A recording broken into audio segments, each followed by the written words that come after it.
Welcome boys. In this video we're going to be replacing the coolant overflow tank in our 1989 Camaro.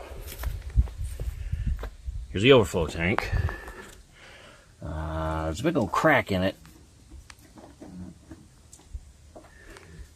Well, I guess you can't see it from here. I was able to see it one day.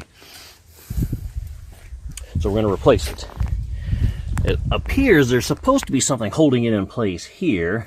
That's not there. We have one hose running to it here at the top where it overflows and goes in there. Not sure of the integrity of that hose. That's not a problem. So the only thing really holding it in is down here at 10 millimeter on the stud. If you look here, that's what's on the other side of it. The stud that goes through the coolant overflow tank. So we should get the nut off, get that hose loose, pull that thing out, put the new one in. I can fill it up with some coolant, and then work on getting it idling normally so I can drive it. Alright, hose came off relatively easily. Forgot to bring a hose clamp, but that's okay. I can bring that next time and top this off.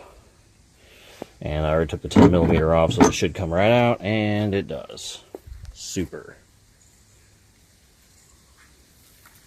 Okay, let's get the new one on. Okay, boys, and that's it. Looking much better now. So, hose is back on. Forgot the clamp, but I'll have to remember that next time I come down. And then, tighten the 10 millimeter back. And I guess next time I'll have to remember to also bring some little Christmas tree things to, like, put through there. So I can go through there and then affix that on the other side. Or push it through on that side and go, I don't know, I have to figure some way of securing it on that end, although it probably really doesn't need it, but whatever. All right, quick and easy video. Hope this helps. Catch you in the next one. Thanks for watching, boys. Peace.